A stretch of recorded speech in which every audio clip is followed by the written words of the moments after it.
Well, Mike McCabe from Folsom Custom Skis, we're here at the Blister Summit. Mm-hmm.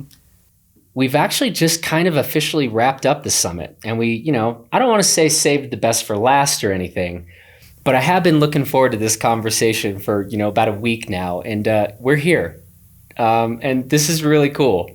We both survived the summit, and now we get to talk a bit about what you guys have going on at Folsom these days. So Folsom Custom Skis. Well, first of all, we can say you are the head honcho. That's, I think, the official title. Do you have an official title? I call myself the CEO. Okay. It's the simplest way to sum it up. But one of the founders and chief troublemaker. Chief troublemaker. Yeah. If someone were unfamiliar and they were like, what's Folsom Custom Skis? First of all, talk about where you're presently located. I say presently because... Where the company's presently located, yes, correct? Yeah. And then I'd love to hear you just talk about how you describe Folsom Custom Skis. Absolutely. So, yeah, it's a custom ski manufacturer. We're based out of Denver, Colorado. That's where my manufacturing facility is. We're 100% vertically integrated within that facility, which is a rare thing. So we need to be near a metropolitan area to really pull something off like that and kind of scale the company to the size that I'd like it to be. So we started in Boulder, hence the name Folsom Skis, off of Folsom Street, and moved to Denver in around 2010 to kind of spread our wings and get a little bit more flex industrial space. That said, we also have a space in Aspen. It's a small pop-up shop that we're running 6 months of the year that is consuming half of a bike shop in the winter months. And that's just our small retail offering and a custom fit center. So really the philosophy and kind of mission behind the company is really we're talking to you, really figuring out who you are, what you've been skiing on, what's relevant to your ski days, what exact targets you want the ski to achieve. And then we can take all of our different geometries. We really like to break it down into 3 big buckets, shape, overall length and shape being the geometry is the first bucket. And we let that kind of dictate the rest. So once we've kind of, again, honed in on all of, who you are, know thyself as a skier. And again, what exactly is relevant to that particular ski. Once we've really had a laser sight on that, then we can walk you through our whole custom process, which is identifying a geometry, a length and shape again, and then tweaking the actual construction style of the ski. So the type of wood core we're going to be putting in there, how we're going to be supporting it with composites, the overall, meat and potatoes of how that ski is going to have, feel and personality on snow. And then lastly, we can tweak the camber profile to be, the most appropriate for how, again, you're skiing that. So yeah, the like kind of to draw a full circle on that is we really like to take a long time, figure out who you are, really be reasonable about what this target is on this ski, try to, really not make a ski do too much and really focus on something that this is the meat and potatoes of what this is going to do. And let's really, really make it sing for you. So above all that, once we've figured out all the design attributes, the performance attributes we're going to program into the ski, you get to choose your graphic. And we've got about 200 graphics on our website that you can choose from, ranging from, some very simple, just kind of solid color stuff to really fun floral prints to kind of anything and everything in between, or just work with one of, either myself or my graphic designers to build whatever the heck you want. Yeah. So it truly is custom to the very end. Yeah. So this is actually one of the things that I was really curious to get your take on, having now wrapped up this Blister Summit, because you've articulated well here, it is this custom process. We're working one-on-one with individuals to figure out exactly what kind of ski and shape and flex pattern is going to work well for them. So like, how did this go? Bringing some skis, you know, kind of you put together and brought some shapes that you liked, some lengths that you thought would make sense, maybe some things that you thought would work well for this particular mountain. I don't know, but like I'd love to hear your own thinking because this is different, right? Like what we've been doing over the past week is kind of different.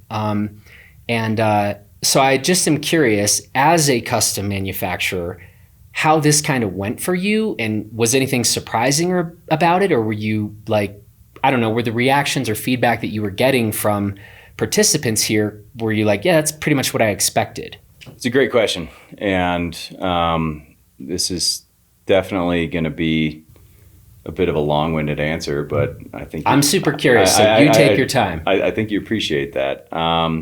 So we brought a lot of skis. We brought almost all of our geometries, and within all of our different shapes and, you know, geometries, we can really take them in all kinds of different directions. And so what I really wanted to focus on is I know CB. You know, I've skied here a lot. I used to do the extremes here, and I know what this mountain can really supply. You look at the forecast and you try to predict, okay, what are we going to be faced with? What's actually going to get used here? So I brought a lot of different stuff. And at the end of the day, this is a whole new approach. And this is something that, from my perspective as a small business owner, somebody that's customizing skis, you know, one-off manufacturing skis for individuals, it puts us in such a different container than we've kind of been with any kind of other third-party validation. So we've done some other, you know, big brand magazine tests, and there's kind of that one run test that just it never really seems like it's given the ski the light of day. You never really can kind of augment what you want to put on that person. It's long story short, it never really gives us a fair chance. And so in this case, actually having kind of more of a potential customer or client facing demo, it's giving me the opportunity to engage with these people, have a short conversation, like less than 5 minutes of, okay, where are you skiing today? Yep. I know exactly what this terrain looks like. And then I can draw a line and say, okay, this is the shape that you should take out. And then when they take that shape out, oftentimes, which I experienced a lot across both Summit A and Summit B, we hit the nail on the head with our demo construction. You know, people are coming back and being like, I want to buy that now. And then a lot more, you know, kind of high level responses from other attendees that were like, love this. This is doing what I want, but I want a little more tail. Yep. You know, I want a little bit more just strength or forgiveness or rocker or whatever it may be, or I want a blend of this ski and this ski. I want this shape, but I want this camber profile. I want this shape with this flex pattern. And that's all like, well, yeah, that's what custom is we can get in there, we can dig in and, you know, just dial these things up exactly to what you want.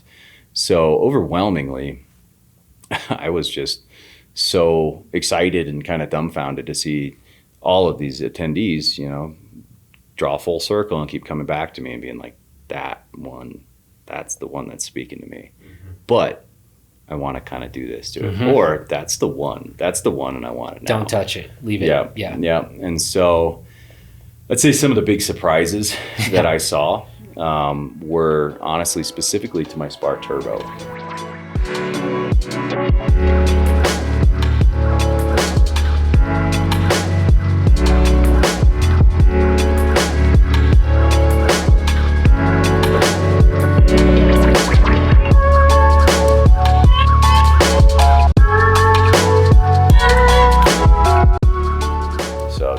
The idea behind that tip shape was I wanted to make it look like you're looking down on a supercar hood. So it's swooping away. Strictly aesthetic. That was not designed for any kind of, you know, fancy buzzword stuff. I just wanted it to look cool. And I designed it kind of for guys like me who are transitioning out of, you know, their big mountain ski career and, you know, now skiing with their wife and family much more and need a ski that's just dynamic and fun and like you can just put so much energy into it and it just grips and rips in all these different conditions. But my background lends to being a very fundamental skier that really understands how to, you know, lean into these things and create a proper race, style turn. And I have had a little bit of concern about what that ski might feel like in somebody that's just a little newer to the sport, just doesn't understand the fundamentals like I do. And I was overwhelmed with how many different skier types were like, what was that? What was that experience I just had? I want that all the time. And that was singularly the most surprising thing to me, just from a designer perspective of like, I think this might have a pretty narrow scope. Yeah.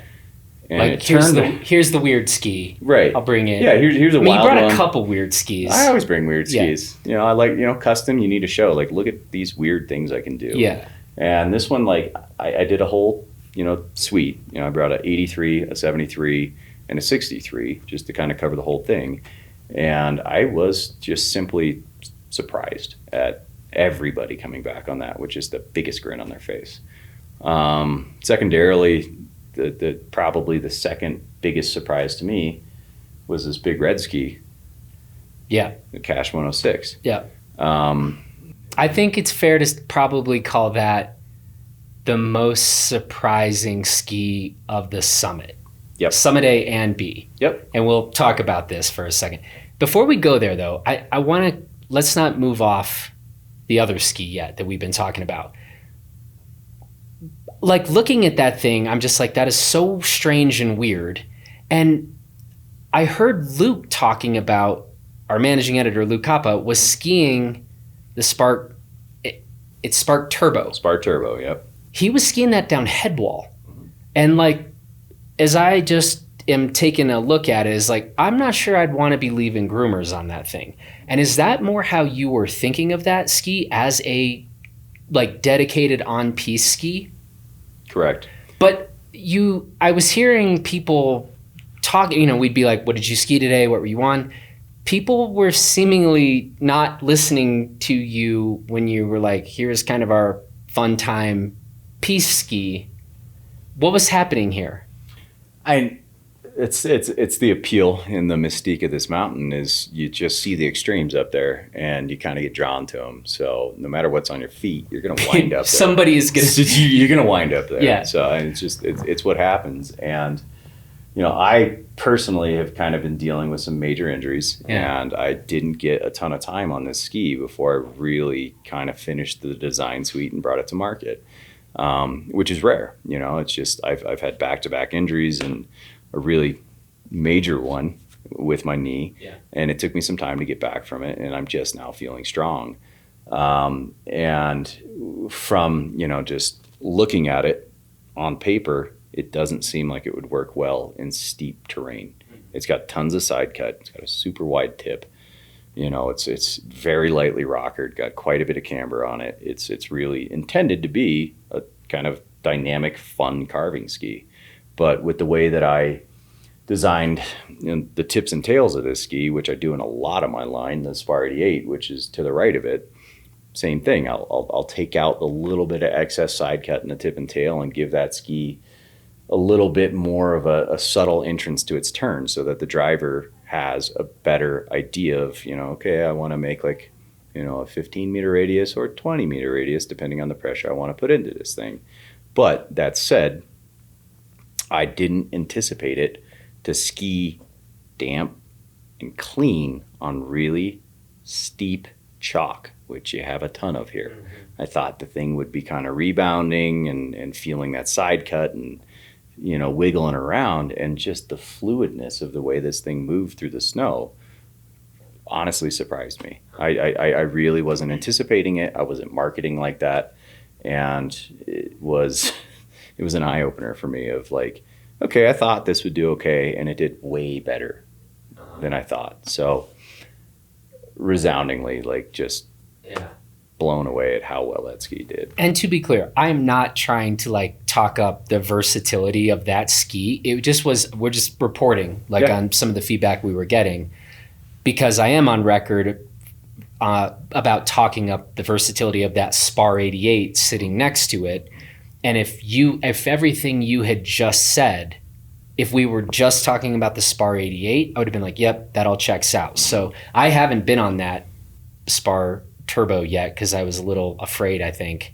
And so it was just really interesting to hear what people were saying. Well, and one of such a valuable thing to consider when, we're talking the first annual summit. Yeah. It brings such a unique perspective, and a custom manufacturer, this should open your eyes to how important this is, of what you just brought to this industry. A custom manufacturer has such an interesting approach to, how many conversations I have with so many people. I'm constantly changing things. I'm constantly adapting individual geometries and build styles and whatever it may be. Things are constantly changing in my shop. It's so rare that we're building the same thing, over and over and over. You think I would be like hard to surprise. I am hard to surprise. I was surprised. Straight up. Okay. From literally beginners to expert skiers were just frothing at the mouth on this ski. And I was not anticipating that. I figured beginners were going to be getting kind of kicked around and pushed around on that ski. And I figured experts were going to find a threshold on it, neither of which were found. So surprised at the versatility of it. I still think it's got a little bit more of a narrow focus than that Spar 88. Yeah. I mean, it absolutely does. Yeah. I haven't skied it. It's an outlier. It's a weird ski, but I haven't skied it, but I am not willing to. I know the Spar 88 well. Look at it. Yeah, I'm like, so. How often are you taking the Ferrari out? Yeah.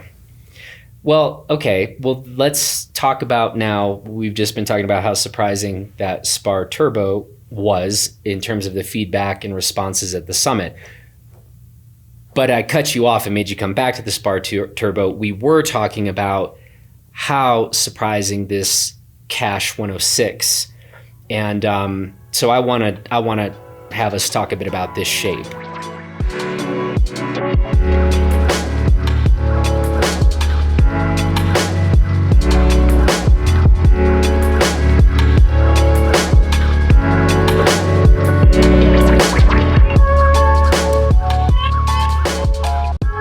Yeah, so the Cash 106, another big surprise for me. I just was not anticipating this to be a fan favorite from, your young guns that are testing out there and sending high life and doing just some of these high consequence, scary lines to, your average 10D. That's just like, this thing is so functional and easy to feel out the mountain, but sturdy. So this Cash 106 really lives in between two different shapes in my line. My primary, which is just a full side cut ski, a little bit more aggressive, something that's, doesn't have that 5-point or, early taper tip on it. And then on the other end of that would be our Completo, which has taper both in the tip and tail, which is just a really user-friendly ski, something you can stand on and pivot easily, move around in bumps that are rough and, something that's just not going to, be easy conditions for somebody that's not a super confident ski. That's where that Completo lives. And this is literally right in the middle of it. Yeah. And so it's got a light early taper in the tip, consistent side cut through the tail. Whole concept for that was I wanted a ski that could kind of, feel out what was in front of it. And then you can finish off, in a nice hard way, kind of throwing out those whiskers, kind of feeling how that snow feels, feeling, what's actually happening, and then finish with power and step back into that next turn the same way. So I just, again, was completely surprised at how big of a span this thing traversed. It was like full experts doing completely nuts stuff, like completely. Yeah. Drew literally was like, did one of the funniest, it was either Drew or Dylan. Okay. It was Drew. He came down Highland and we're all standing, scooped around at the bottom, and we're just standing there watching them. Like, and there was both my primary and this coming down. I'm like, ugh, my demo fleet's getting worked up right now. But to see an expert like that, dice through this stuff and come down and just be like, I'm so happy it was on that ski. It was so confidence building. This is the ski for me. And then going to, somebody that skied 15, 20 days a year, kind of your more average skier, and they go out, they go step into this different terrain, and they say the exact same thing to me. And I'm like, interesting. That's not what I was exactly expecting, and really when I designed it, it was to fit in between those two models that I had, that primary and that completo. And we kind of inherently fell on the more substantial Sol 7, a ski that has been removed from production, and something that, better skiers didn't really love it because it just wasn't substantial enough. And, skiers that weren't skiing as fast really loved it. So it's a really unique ski that I can't say enough that I'm very surprised that it went from highline to, just skiing groomers on your average skier comfortably. So I want to figure out the origin story on this, because I came out one day and I was like, what I want to get on here. And you were like, take out this Cash 106. And here's my thing, full disclosure. I'm not a big fan of 5-point, shapes. And so if you look at that tip shape, here's my own personal bias. I just am like, yep, that is not a tip shape for me. And so I was like, well, what else is here? And you're like, I don't know. Like, I think you should go out on this. And it would just be interesting to kind of compare it to the, the primary 104 Blister Pro edition that we have. And so I was like, okay. And it's like, not every ski is for you. We ski everything. So, but then, so I got on this thing, and again, we've been skiing a lot of like steep chalk here, and like steep chalky moguls has been a kind of recurring theme. And I was just like, this ski, I still don't like the look of the tip shape personally. And there's a lot of really popular, like iconic skis that have that tip shape. So just to be clear, but I'm just like, this is rock star. Like, this is like, go faster, go harder. Don't worry if you make mistakes, because and by the way, I love the shape of the tail. Like the back half of the ski I look at when I'm just eyeballing it, and I'm like, yep. I look at the front, nope. But so the back half more than makes up for the front for you. Yeah. More of an ass guy. As it were, apparently. At least when it comes to that ski. But it's like, that ski just was like, in our more extreme terrain, it was like, just go do what you want. And if you get a little bit backseat, we got you, you're good. Mm-hmm. And if you're just mobbing moguls and kind of getting out of control, it's still so quick enough, like, don't worry about it, you're good. And here's the part, because I'm always trying to take credit for stuff, but I'm not sure I can in this instance. I remember I came back in and I saw you, and you were like, how'd it go? And we started talking about it.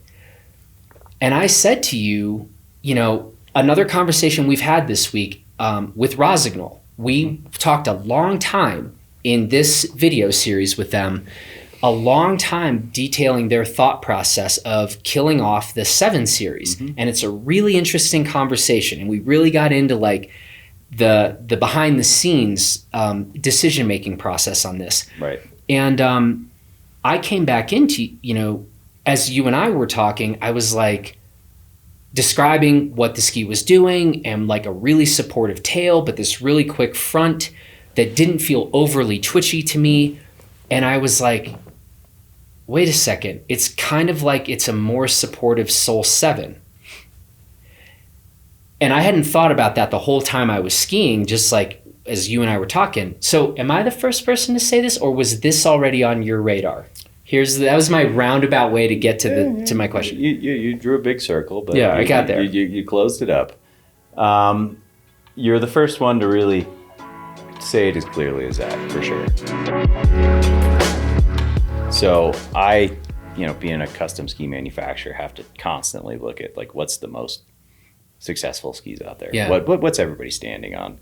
And that Sol 7 was the most successful ski for years and years and years, not only in this market, but any other lower 48 states you look at Europe, that ski was just everywhere. Mm-hmm. So no doubt I was looking at that ski and kind of paying attention to it. But ultimately, I was looking at what I disliked about it more so than what I liked about it. And I think I kind of was really paying more attention to being like, okay, the completo versus the primary, let's join those two. Have a love child. Exactly. And that's what created the Cash 106. And you were the first one to be like, well, you just provided this. And I was like, oh. Yeah. Interesting. And I honestly hadn't really thought of it until you mentioned that. And I was like, oh, yeah. Wow. Not a bad position to be in. Not a bad position to be in. And you know, something that I think we have touched on in some of our past podcasts that we've done in Gear 30 stuff is, you know, we don't get pushed to do big market shifts like that. We don't have to completely swing that pendulum, you know, in that other direction. If it's not broke, don't fix it. I've got really relevant shapes that have been in my lineup for 10 years, and I'm not taking them away. There's going to be a lot of angry people that Soul 7's gone. Already are. You know, it's tangible. You can hear it out there. And to see things move in that direction so far, it's wild. And I can't wait to hear that conversation because I haven't yet. Yeah. And it's going to be really intriguing to really, you know, understand like what were the true motivations behind that. In my realm, it's like I've got, you know, these geometries that work well, and I can, you know, dial them in. You want it to look more like that Soul 7? You want it to ski more like that? Sure. Yeah. I'll soften it up, you know. Yeah. Sure. And so, you know, since we're talking, and again, our job is really like, we're just trying to do good consumer product information and help people understand where they ought to be going. And it was interesting. What Rosignol is now saying is they have this ski called the Escaper, and it's 94 underfoot. Okay. And they're like, we actually think that if you loved the Soul 7, it's actually, they're kind of steering people a bit toward this narrower 94 underfoot ski called the Escaper. And I haven't skied it yet. So I can't say like, yeah, this is total family resemblance to the Soul 7. It's just narrower. But what I can say is that Cash 106 that I just got done very comfortably skiing hard at this mountain, that Drew Kelly, our reviewer, whose favorite ski of all time is the Head Monster 108. Drew came in and was like, you know, Dylan asked me in the back room in HQ, was like, have you skied the Cash 106? So just saying. And my take on it again is for people who were intrigued by the Soul 7, what I feel like is there's more support coming out of the front of that ski. And I don't know, you know, like, again, I don't care what you buy. We just want to direct people to the right places. And I am a little bit like, and now I'm super intrigued because I want Soul 7 fans to check this out, and then they can write into us and be like, I don't agree with you or not. But the response on that thing has been, again, I think I'm calling it the most surprising thing of the entire summit. Me too. I mean, for me personally, turbo, just because the design mind, I can't get out of that. But I mean, Sasha, 5 foot nothing. Yeah, she's like 98 she's pounds. 4'8", let's be honest. 98 pounds. She skis the 168 Cash 106 and comes back just like, whoa. She skied it today? Yeah, the 168. Okay. Like, that would be comparable to you skiing like a 194 of this, literally. And she's like, just comes back and is like, whoa, so functional, so easy, so substantial, heavy, but I loved it. I was like, well, yeah, it's a mechanized ski. You can, you know, I gotta make it lighter if you want, but this is exactly, it's the right weight for what you want it for. And I was straight surprised, from full expert rippers to just people that are taking her in a little bit easier and just going to have fun on the ski. Kept gravitating back to that ski. It wasn't just this one in particular, the 188. It was my entire lineup of that Cash 106 just seemed to really be out of my tent the entire time. Literally the entire time, which I love to see. And yeah, I would love to hear that feedback as well, because I want to see more people get on this and, have growth from the Soul 7. I think the Soul 7 had it fit a pretty good purpose of what it pulled into this market, and it allowed a lot of people to get out there and start experiencing new terrain and experiencing new, snow types and like feeling more confident. But then the threshold was hit. I can build exactly that, but generally how I approach this ski is like it should have some growth in it, like it, and it was just proven. It was just proven that full experts skiing, full pace, ripping down these lines versus, people just, trying a new ski for the first time and coming back and saying, holy cow, this thing just was so intuitive and easy for me. That's wild feedback to me. It really is. Especially Drew Kelly. Yeah. Monster 108's only, I would have pushed him in a much different direction. Like, well, why don't you just try my meanest ski here? I got plenty of that. Yeah. He gets on this one and he comes back and he's like, oh, this one's a little easier. He said, right? And I can ski it better. I feel more in control. Like, yeah. Yeah. Doesn't need to hurt, man. Didn't you say, wasn't the quote, he's like, apparently maybe I don't always need to be on the stiffest ski in the world or something like that. And it's true. So it's pretty and that's funny. I mean, that to go back to the panel, the design panel, that was like, I think your exit question that you had with my laptop that was at 2%, and I was like, all right, I got to finish this question quick. I answered, being more reasonable. Being more reasonable as a designer, in the early like 06, 07, 08, right when I was getting the company going, I was just this young bravado, like I need to ski on the stiffest, meanest thing that's just going to hurt. Being more reasonable, man. Mm-hmm. That's the reasonable ski for Drew. It just made the rest of the mountain look like, hey, I'm having way more fun now. Ultimately, that's what you want, right? Yeah. At least in my opinion. Should we talk about the Spar 88? We should always talk about the Spar 88. Yeah.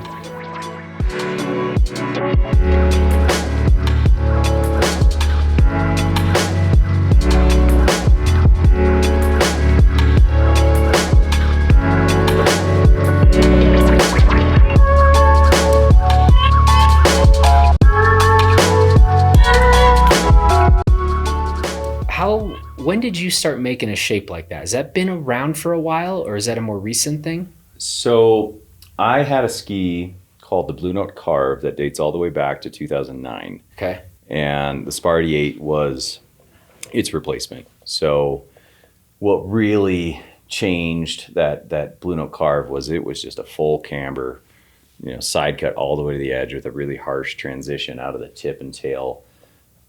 Just essentially a glorified GS ski, like a wider GS ski that was pretty unrelenting, pretty hard to ski, not very reasonable. This is the more reasonable design of that ski.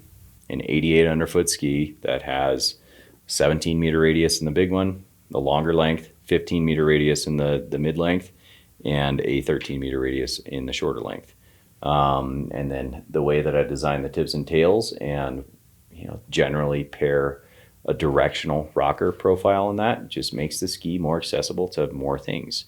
And again, overwhelmingly, every single person that took that ski out over this summit came back with just like a, whoa, damp, quiet, fast, powerful, easy, intuitive. I could look down the fall line and do exactly what I wanted. So I will say strongly, that ski's got more versatility than this turbo. Yeah. This turbo was wild, and it really blew my mind that it could do more than what I had initially thought it would. End of the day, that's a more versatile ski. It's really what we designed it for. It was to fit in that 88 underfoot category and really just make the rest of the mountain accessible. As much as I hate to say it, we're not having as deep of winters as we used to, and skis like this are becoming more and more prevalent. I brought a bunch of powder skis and they didn't get skied. Why? It's been bluebird, cold in the mornings, warmer in the afternoons, bluebird chalk. It's fun. this ski is appropriate for that stuff. It makes that kind of skiing fun. And just again, the way that I've designed the tip and tail design on that Spar 88, which is consistent across the entire Spar line. I've got a Spar 78, which is a pretty focused, narrow ski. Spar 88 has the biggest span of versatility in it. And then the Spar Turbo, which is kind of its outlier, which has proven to be a little more versatile than I thought, but a little bit more of just a really whippy, more slalom style carving ski. But the way I like to design the tips and tails of these skis is it gives you just more directional choice of how you want to make your turn shape look. And that's just a fundamental that I try to program into pretty much everything I do. Just giving the driver a better experience, a more clean experience of really just looking further downhill, seeing where they want to make that turn, and then just thinking about pressure and how they want that communication to that ski. That ski has been not a surprise bestseller, but a bestseller for us for the last 2 years. And I'm flattered that it was kind of best in class for that width category. Yeah. It's a cool ski. It's something that's evolved over the course of really 12 years of me being in business, and I'm very, very pleased with that ski. Yeah, and I mean, there might be something out on the market that I haven't skied yet, or we haven't skied yet, but I think I started saying this a couple years ago, and all of our reviewers agree, that Spar 88 is the most truly all mountain. And when we mean all mountain, we mean all of it, right? And I think like people are still, it's been really fun having people here at CB, some of the vendors who've never been here before, and some of just the attendees. It's like, oh, this is what you mean by all mountain. It's like, yeah, we mean the North Face lift and all the terrain off of that. Like that's like getting into, there's been a lot of talk about the steeps here. And some people that were at Summit A are emailing me and texting me and being like, I'm back at my home mountain and it's a whole lot less steep now. You know, and it's like that Spar 88, it would still be, if we're like, we're going to go ski Staircase and, you know, around Phoenix, Spellbound, whatever, and you got to get on something sub 90, that is still my clear number one, because I don't want to die.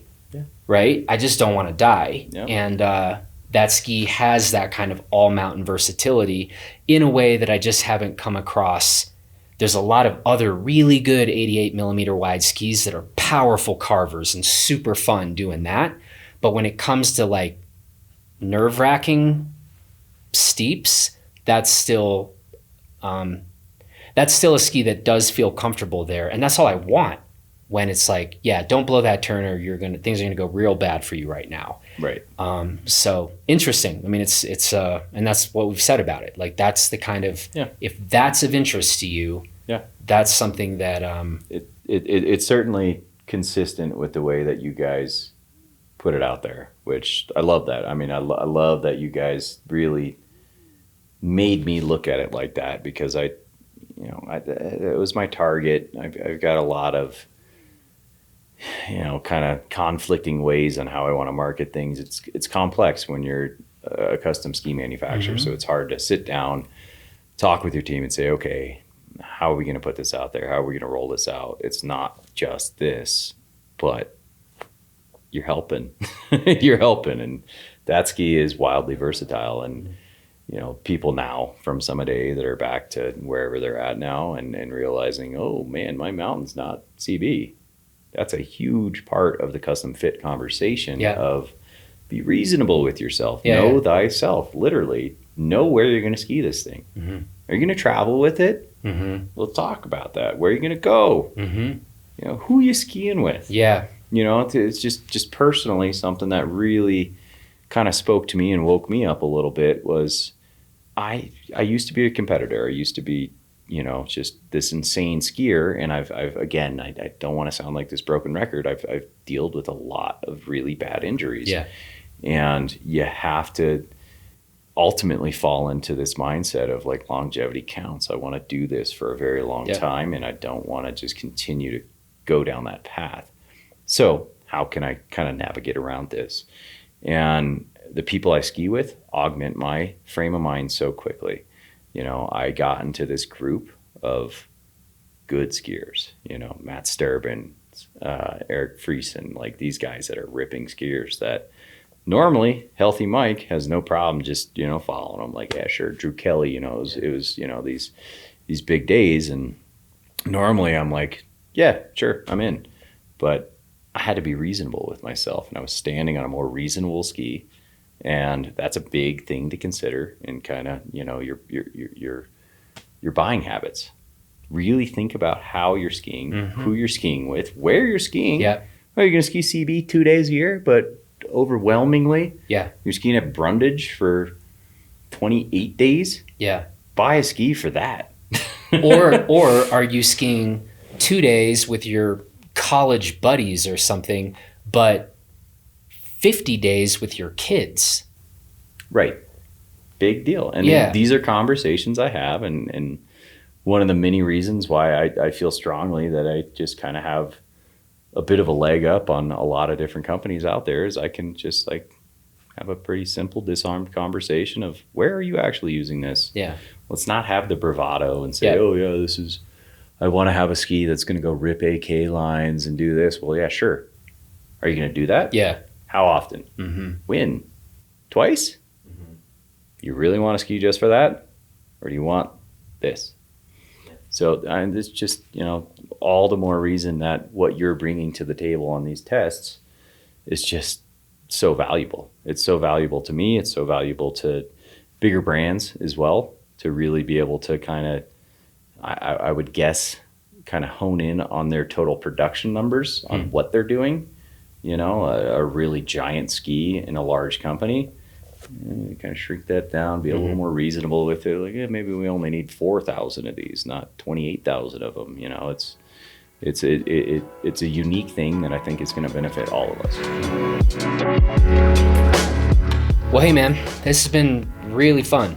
And I mean, we've been working on this summit forever and putting this thing together, and it has been so fun. And obviously I'm very invested. So just seeing what the feedback has been like, and hearing, you know, coming in at the end of the day or jumping on a chairlift with somebody that you haven't skied with yet that day. What have you been on? And it's been such an interesting thing, man. I'm fairly tired, but I'm really happy with what we've been doing here, and it's been cool to have you a part of this. You were one of the first people I reached out to and sort of told about this, and I truly had no idea if you would be like, yeah, not really what we do, you know, but you were like, let's do this, and yeah, it's just I don't know. These are always fun conversations to have with you. It's fun doing it now for the first time after a thing like this that never really existed before. And I don't know. I hope we've done a good job here of letting people know more about, you know, who Folsom Custom Skis is and how you go about thinking about things and approaching design. And then absolutely, people need to check out the panel that you were on, that we conducted on ski design.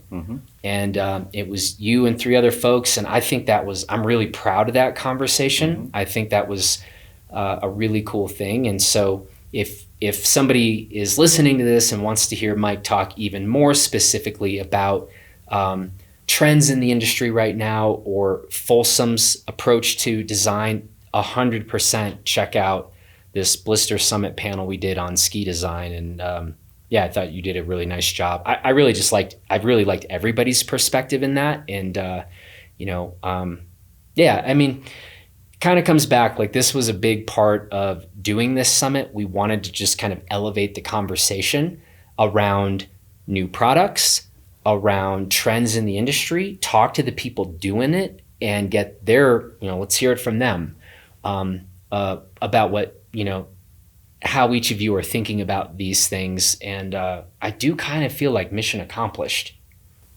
So I would concur, Jonathan. Seriously. This was a very unique and eye-opening and awesome experience for myself and every single person I spoke to, whether it be another vendor or an attendee. I think the attendees just had one of the coolest, intimate experiences that they'll ever have. I think that year one is going to be talked about for years and years and years. Putting this on in COVID and in a pandemic, so many complications, inherently going to keep a small group. And, trying to get this off the ground like you did in this year, kudos, man. And just watching you really carry on all these different types of conversations between athlete panels and, design panels and artist panels and material panels and all these different panels. The amount of brain space I know that takes is consuming beyond repair. I run a manufacturing company. I have to have all of those, actually, literally all of those, from design to, concepts and materials to, the customer facing stuff. So it's just like literally everything. And I know how exhausting this is. So kudos for year one to actually pull this thing off in a COVID year, a pandemic year. And it's a unbelievable success. Everybody here is walking away feeling good, feeling excited, and feeling like they've learned a lot. These conversations are going to resonate for the next year.